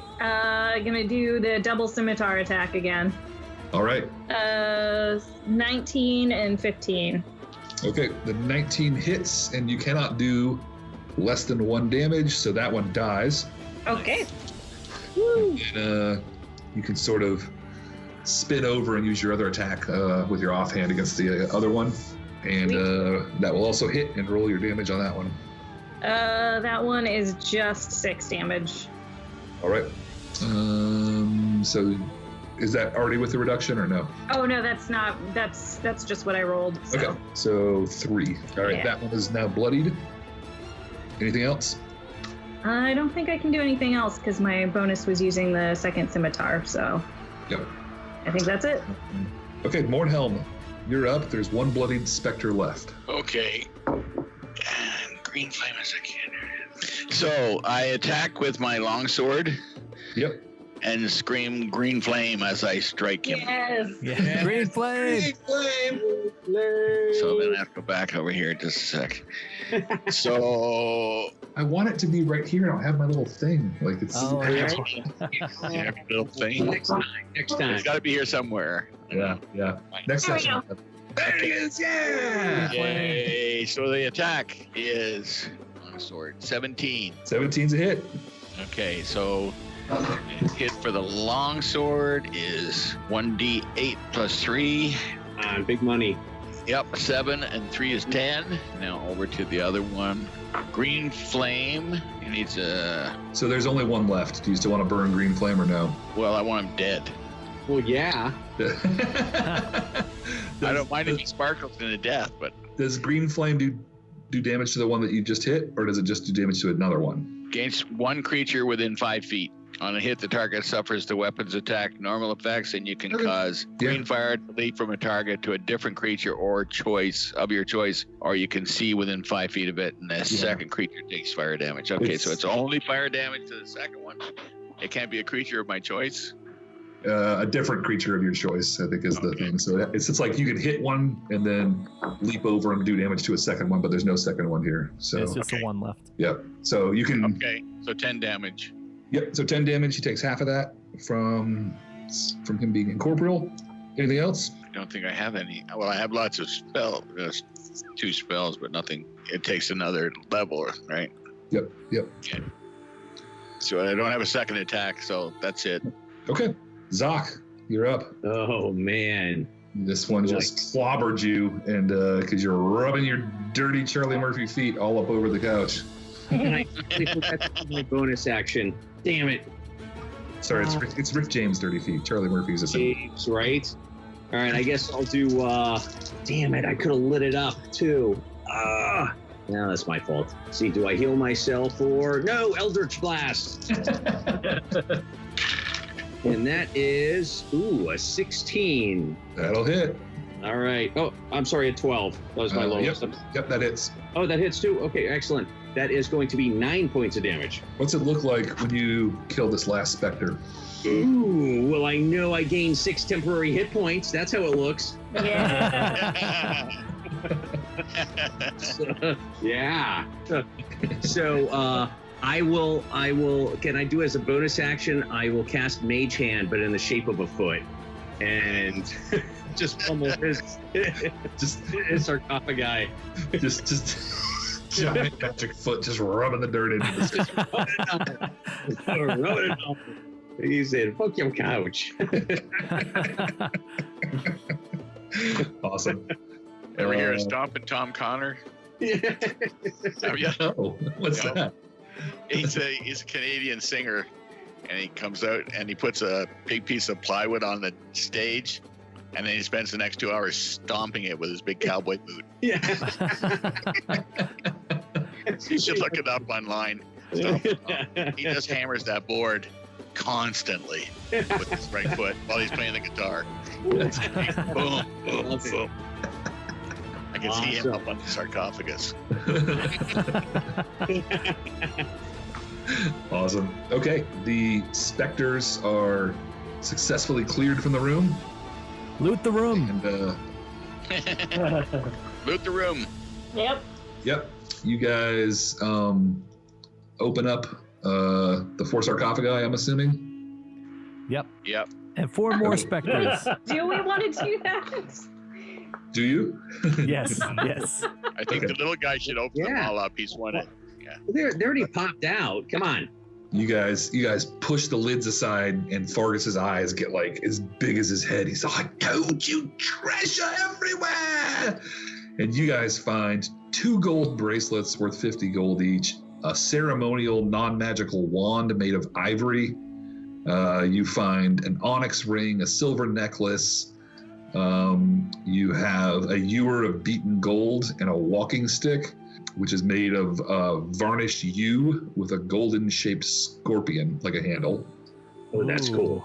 And then you find a gold censer and a platinum filigree, which is clearly the nicest thing in here, which is worth 250 gold. So altogether, 75. You guys are up over somewhere approaching 700 or 800 gold points worth of treasure in here. I love it. Kinds of cool stuff. And I will paste all that up in the loot channel. Nice. Do we need to do some Arcana checks? Oh, sorry. Go ahead. Sure. You guys want to do Arcana on the stuff you found? Yeah. Yeah, go for it. Oh, is that magic? No magic being used for it. No detect magic. I don't think I have detect magic. Yeah, gotcha. Oh, I rolled an 8. Yep. I got Arcana. that 8. I rolled a 5. Arcana would be, is it magical? Detect magic would be what does it do magically? Gotcha. All right, Arcana. Boom, 17. Yep, with a 17, you don't think any of this stuff is magical. Yeah. Just cool. Just really cool, especially that walking cane with the scorpion on it. Scorpion. Pretty cool, yeah. I kind of just want that. I know. Can you use it as a bow staff? It's a musician kind of thing, isn't it? Yeah. I totally see like Alice Cooper up there. Yeah. With his cane. Yep. All right. You guys are sort of looting it, and as you're kind of going through the sarcophagus, you just hear that feminine voice again say, please don't leave. I'm down here below. Yeah, can we search the room? Is there any other way to go down? Yeah, so you guys, now that you guys found one of the sarcophagi, sort of slides to the side, and Zoc and Clocks found that earlier, and that's when they touched it. That's what sort of triggered the specters. But now that the room's clear, you can move it to the side, and you see that there's a small passage that goes downward. What does Fargus have to say? This is a wonderful find, but there might be more yet. It's a shame we didn't bring any heroes. I know. While they're doing this, I'm gonna cast Cure Wounds on myself. All right, Yeah. and because you cast a leveled spell, Yeah. Oh! I need you to roll a D100. Run downstairs, everyone. Yeah, I am. So this is high. Got a 59. 59. All right, you regain your lowest level expended spell slot. That was my Cure Wounds. There you go. You got free Cure Wounds out of the deal. Love it. I'm gonna Cool. use Lay on Hands on myself. All right, that is not a leveled spell. You're good to go. Yep. Am I still cursed? Yeah, how long is this Yeah. curse going on for? Well, so far so good. Yeah, definitely. All right. What's everybody say? Yeah, let's do it. Come on. Well, there's nothing else left to do in this godforsaken Underdark. Might as well. We could tell this unattached voice. We can just say, "Peace out. Good luck." Yeah. Really We voice could it. play it. Please, it's so dark. I've been here for so long. Please help me. This is a bad call. This is a real bad call. Can anybody else moonwalk? Because I'm going out the door. Just take our treasure and leave. Farkas says, Master Mornhelm, we should at least check it out. This is a nice hall, sure, but you never know what else might be around the next corner. Yeah. Like that? So Sakrum was looking down the tunnel. Mm-hmm. It kind of curves to the side, so you see a little bit of you just see the wall. You can't quite see in there yet, unless you want to go down there. Oh yeah. Okay, Zoc's going in there.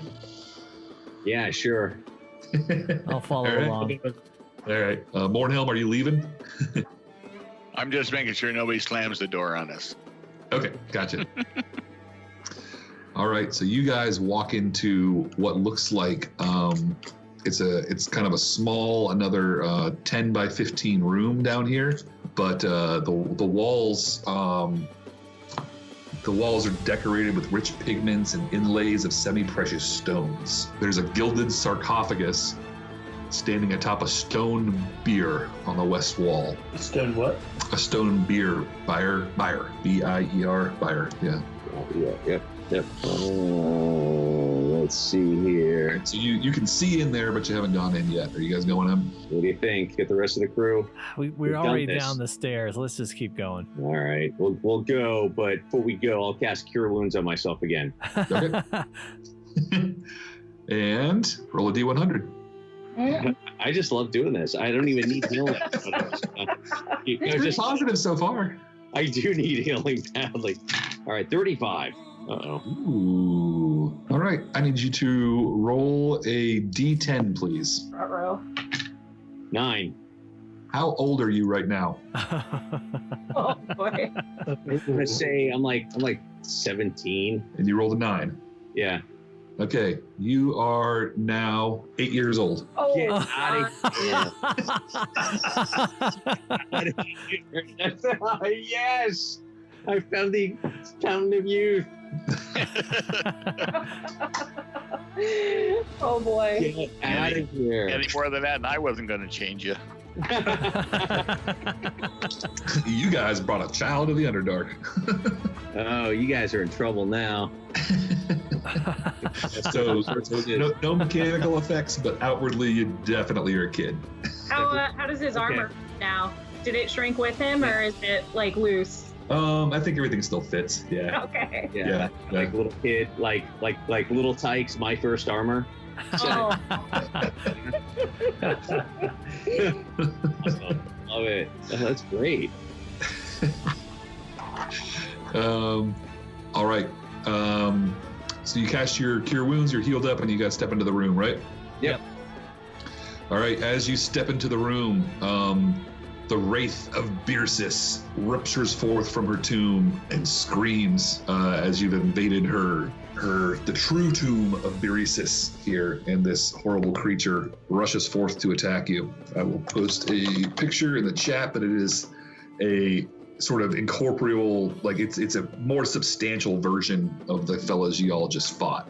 There's sort of this smoky crown on her head, and her eyes have a golden glow. And she looks quite mean. See, guys, no good deed goes unpunished. Help you. Vargas. So we mentioned that we took Vargas as a shield down there with us. You did mention Halfling shield again. multiple times. We're just gonna put a strap around him just to pick him up and yoink. Yeah, just hold him on your left forearm. He'll be fine. That's it. All right. Let's see. Why don't we do it? Let's see. I'll let you guys decide. Do you want to keep the old initiative order, and just have the Wraith roll to be into it, or would you like to roll again? I'm fine I either don't way. know. I kind of like the one we had. It's not so great for me because I go dead last, but I'm fine with that. Well, we can. Well, let's re-roll. That's fine. We can, it's a new I'm not one. saying that. I'm fine with being dead last. It is a fresh battle, so.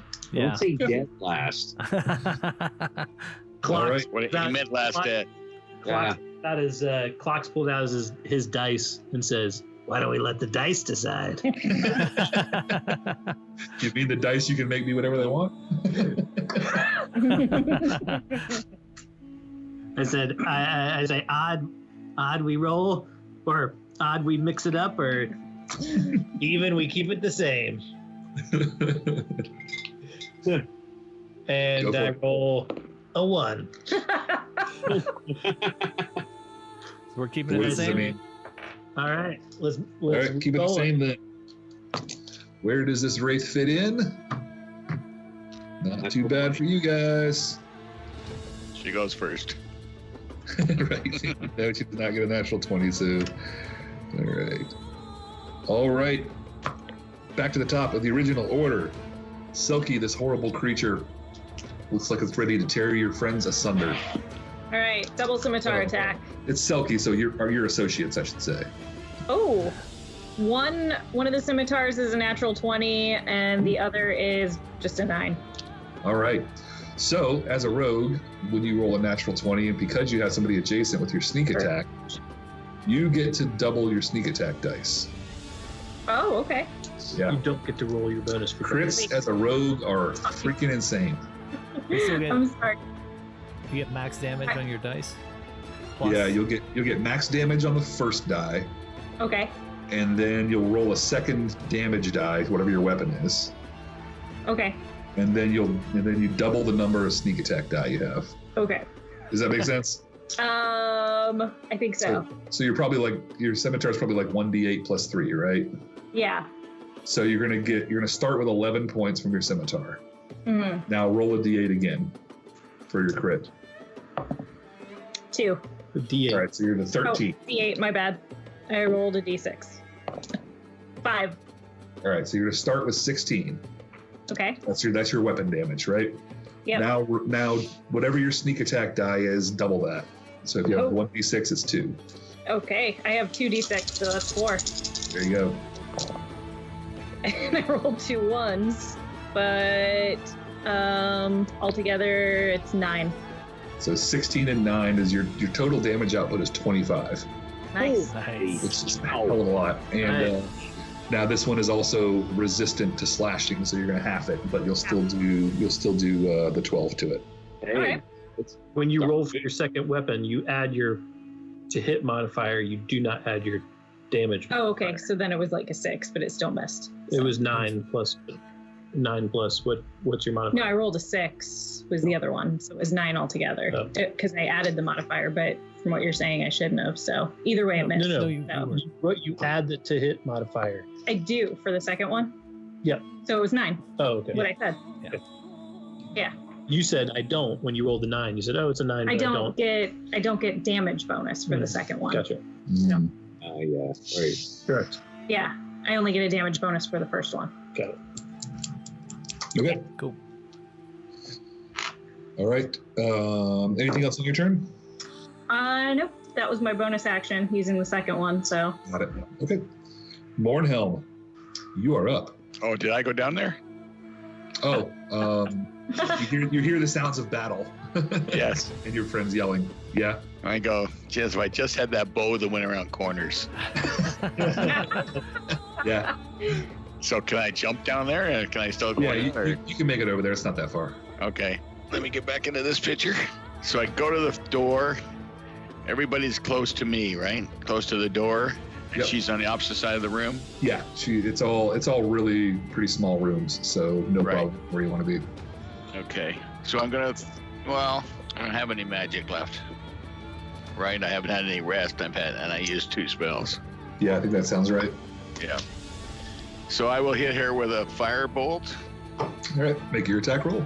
And my long memory goes like, wow, how did it work? Okay, so spell attack. And I got a total of 5. Not gonna do it. No. Anything else? I don't get a second attack. I don't think I'm so. just gonna reverse pivot on my left foot and get up against the wall on the outside of the building. Outside of the room. Well, so if you went up to her to swing, so if you... No, I was a shot. I shot at her. Oh, that's right. I'm sorry. You got it. Yep. So, yep, you're up against the wall. All right. Zoc. What you got? Hey, little Eldritch guy. Blast. Hey, little guy, you get to go now. Eldritch Blast. Eldritch Blast. That is a dirty 20 for my lowest. This curse is still going on, right? Oh, yeah. That'll do it. Okay, I got +4, so that's 8 points of damage. 8 points. And she will take that. And I just realized that I made a mistake, but I want to point it out just in case it becomes relevant again. But your Constitution saving throw should have been a disadvantage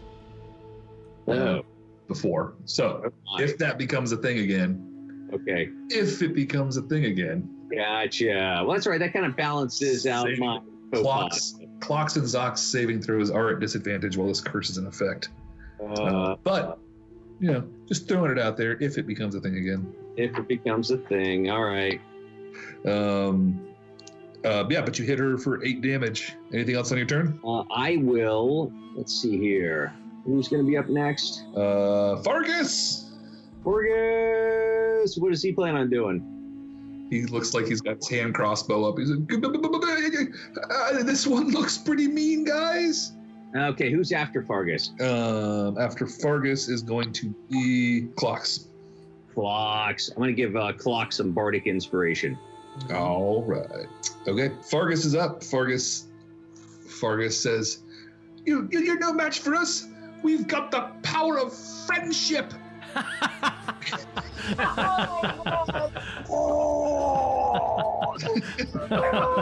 Zoc starts dry hurling in the corner.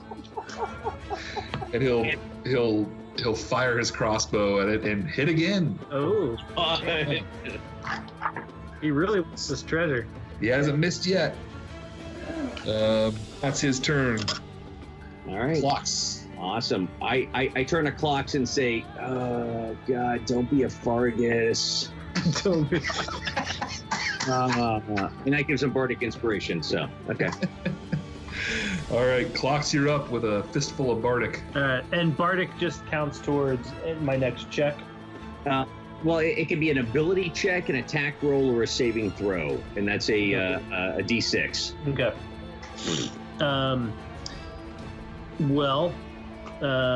And where is the beast or the wraith? She's sort of right in front of you guys. She hasn't really moved yet. She just sort of materialized out of her coffin. Okay. Or her sarcophagus. Yeah, I'll just pull my cigar out of my mouth and I'll be like, ugh, makes me so sick. Friendship is like a cigar. It'll burn out soon. And I was just like, I just flick my cigar to the ground, and as it hits the ground, just this like ballista comes up out of the ground, and I just like, Yeah. and I'm just like, and I just like eye it up, and I'm like, shoot it out. Nice. Old arcane cannon. Nice. So I take a ranged spell attack. So I am rolling to hit to do Yep. that. Okay. That's right. All right. And then I get a D6. Yep, for your attack Yep. roll. All right. I got. So do I add anything to the spell attack roll?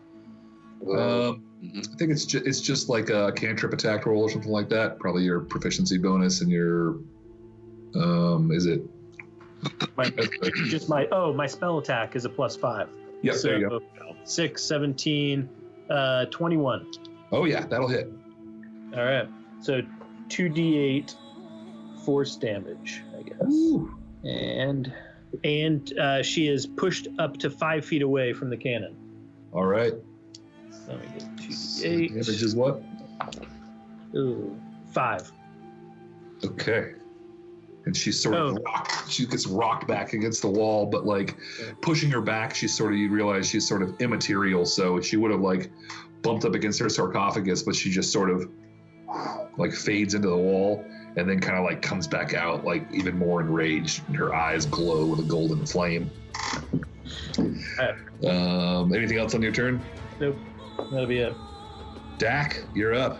All right, I'm just gonna run in and attack with my flail. All right. 15. 15 will hit. All right, I'm gonna use my divine smite add to this. Good idea.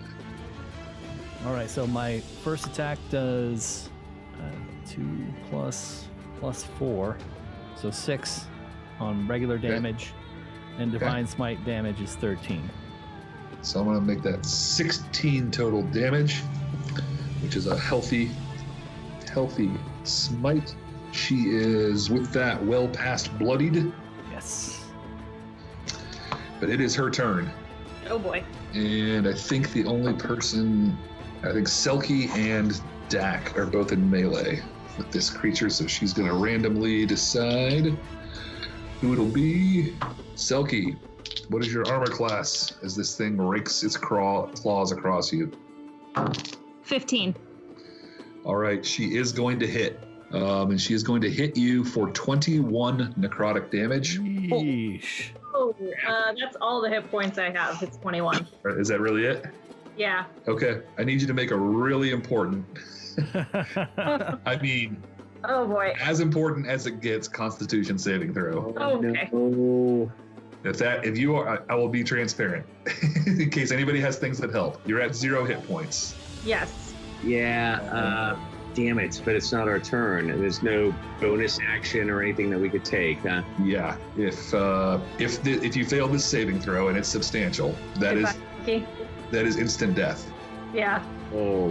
All right, hold on. Let me kiss my dice a little bit. It's a full-on makeout session with your dice. And Great. let me read it just in case anybody interprets this differently here. All right, so 21 points of damage on a hit, right? Yeah. Which takes you to 0, right? Huh? I'm about to die. Oh no. 21 points of damage on a hit, which takes you to 0. The target must succeed on a Constitution saving throw, or its hit point maximum is reduced by an amount equal to the damage taken. Okay. The target dies if this effect reduces its hit point maximum to 0. Okay. So you can't, and it's reduced by how much? I have all 21. of it. Right. So you can't roll I took 21 necrotic damage. Yeah. So you're at 0. Right. And now you roll a d20? It's a Constitution save. Yeah, and whatever the result is if you fail is how much you're reduced by? Yes. Okay, so you can't die. No. That's No, I can die. straight up dead. Yeah. If this is failed. She Well, feels if it's failed, If I failed, I will her die. maximum is reduced. She has 21 as her max. So And her she- max gets reduced by up to 20 because she's rolling a d20. No. Her max gets reduced by the damage she took. Oh, I see. Okay. Yeah. Oh. Everybody look. See if they're. Did I mention you have inspiration? No. That's right. Selkie's got inspiration. Yeah. From what? What does it give me? Doesn't matter. Doesn't matter. You gives can, you a reroll. inspiration will give you not reroll. It will give you advantage on this. Oh, Okay. advantage. Roll Sorry. twice. Okay. Can I throw second wind at her? Oh, unfortunately, All right. on con save. Here we go. I don't want to do it. Oh God. Love you, Selkie. Oh. All right. One of them is a 19 plus Yes. my Constitution, 30-20. Wow. All right, Selkie hit the floor, but she doesn't die. What? You hit the floor, but you don't die. Oh. All I heard was die because you got cut off a little. And you're dead. Hit the floor and die. Great All right. rolls. Selkie, who did not want to go down the stairs. Yeah, right. She was like, "Let's get out of here. I'm dying. I'm dying, everyone." She's gonna be so pissed when she wakes up, you guys. She's a conscientious objector, man. All right. But the good news is you're back to the top of the order, and it's Selkie's turn to make a death saving throw. It's been a while. How do I do that again? It's a D20. Okay. You want to get a 10 or better. Okay. And it's a natural 1. Oh. Okay. God. So you have 2. I can't even. So you have 2 strikes against you for dying. If you fail another death saving throw, that's it. Great. Okay. Okay. Well, I need somebody else to roll for me. But you're good for now. You're good for now. One more failed save. Yeah. Oh. Mortenhell, it's your turn. Can dead people get bardic inspiration? I don't know. Look that up. Mortenhell, what you gonna do? You have a dying compatriot next to you. Start You have building the character. evil wraith here in the room with you as well. Okay, can I take second wind and give it to someone else? Unfortunately, no. Yeah, I didn't ever feel like I would want to help anybody else, so I don't have anything. So if you want to on your turn, if you want to use your action, you can make a medicine check. If you have a successful medicine check, you'll stabilize her and she can stop making death saving throws. Okay, and what do I need? A D20 to end. And what Yeah. do I add? There should be a skill called medicine or healing or something like that in your skill list. Yeah, of course. Yep. There's no healing, but the medicine is, of course, 0. Okay, so it's a flat D20 roll to see if you can stabilize her. And that would be 16. All right, Selkie Mornhelm stabilizes you. He sort of like puts his hand down and like stops the bleeding. And so you're at 0. You're unconscious, but you don't have to make any more death saving throws. Thank you. Put my hand in there and started massaging your heart. That's not supposed to be there. Let's just. Let's move it over here. Don't we have Kalima. Don't we have a heart from somewhere? Yeah, we got spare hearts. You need a heart? I got hearts. No, I was kidding. Now we got the. Yeah, we can go back to the other room. They're gonna give you Okay, like so- okay. Does that take the place of my action? Yes. So that was your turn. Yes. Okay, good. That took your whole turn. So that's good Yep. stuff. So Thank you for that. For the half a second. So Oh. it's your turn again. Zoc, you're up. This thing is menacing you. Okay, excellent. Let's see here. My computer just crashed. I'm surprised that I'm still on right now. we can hear you. So Okay, all right, good. yeah, you're good. All right, excellent. My screen went blank for my character, but hell, can I spend my movement? Where do we have the potion of healing? Oh, did we leave it on the boat? In the chest? No, I mean, you guys would have been smart enough to bring it with you. So Or how about I just go over there and I'll do. You know who's got it? The guy who likes to gamble for everything. Hey, I'll help. I'm gonna help Selkie. I'll run over there and well, I want more magical effects. I want to roll a D100. So I'll run over and tag her with some cure wounds. okay. It gets to roll a D8 plus 4. D8 plus 4. Yep. You even ends up in the 8 healing roll. plus 4, so 12. Very man. nice. Woo. Very nice. Right. Awesome. Thank you. All Put right. that on your list. Now, the real reason I did that is I want to roll my D100. All right, I got a 56. Okay. You're 8 years old and all your hair has fallen out. Oh no. It's awesome. Oh my And God. you know what? Selkie will never make fun of you for it. Not a single time. But I mean, as an 8-year-old, I mean, you don't have as much hair as most, so it's not that big a deal, right? Right. Well, that includes the eyebrows.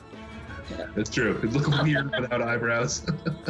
I had such a bad joke. I'm not gonna give it to you. It was disgusting. Oh, no. All right, Fargus says, you tried to kill Madame Selkie. I'll kill you. And he rolls a natural 20. Nice. Whoa! Fargus, look at him coming up in the world. So she will take 5 points of damage. Clocks, you're up.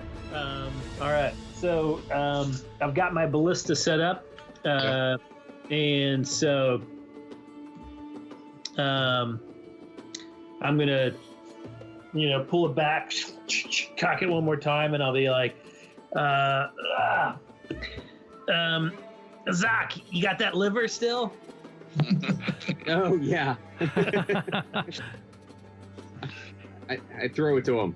All right, so I'm gonna,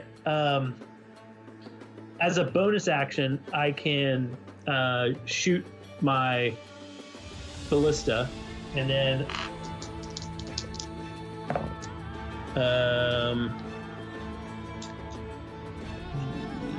I got a 13. 13 hits. All right, and then that's 2d8. Oh, 13 force damage this time. Right. And if she's still alive, I'm gonna load up the liver and use my catapult spell. Okay. And I'm gonna shoot that out of the ballista as well. All right. And that would be a Dex 13 save. All right. Let's see what her save is. But I guess it doesn't matter because there's nobody else behind her. She would take 3d8. Yeah, she fails. She fails the save. Okay, so 3d8. So she takes 18 more bludgeoning damage. What's it look like when you kill this wraith? Sweet. I'm just like, it's like slow motion. I'm just like, and I load in the liver, and I'm like, and as I'm like in slow motion, as I'm like, the liver just like hits her and just like, and the decrepit juices of just the most, alcoholic, person ever. Just it's like a syrup, and it just. Liver syrup. Liver syrup. Yep. Yeah, the glowing, the glowing golden coals that were her eyes just sort of fade away and go dark, and she just falls apart into a mist. And you guys have survived your encounter with the wraith. Yes. Way to go, everybody. Way to go, Selkie. You didn't die. So close. Not letting me die. But so close. Look at you guys coming together as a team. Right? Yeah, well, it was that battle cry that our halfling friend called out. The little Care Bear. Yeah. We're a team. It's the power of friendship. We did it, everybody. Love it. Sort of like he goes to give you guys all like high fives. Yeah, well. Selkie definitely gives him a high five. It's a little bit weak, but it's a high five. Yep. He's like got all his halfling exuberance behind him. All right. Do you guys want to loot the room? You want to look in the sarcophagus? Oh yeah, we're turning this place over. Totally. I want to take every gemstone off the walls before we open the sarcophagus. Yep. So you guys kind of head over toward the sarcophagus, and as you kind of go in that way, you're sort of walking over there, and squishy.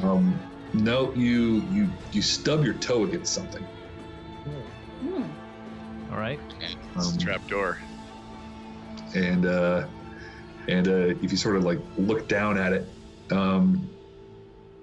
you realize it's invisible, but it's in the shape of a chest. Would you like to open the chest? Yes. Yep. Okay. I'll take the liver and I'll squeeze it over top of the invisible chest so we can see it a little bit better. It's a desiccated liver. There's not much there. Oh, okay. Dusty. Yeah. It's a powder. Yeah, dusty. Right. You made it. You made a mix. It's more of a powder. Yeah. All right.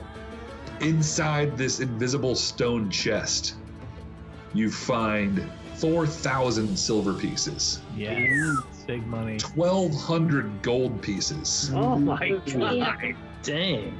11 zircons, which are gems worth 50 gold pieces each. Cubic zirconians? What? Yeah, exactly.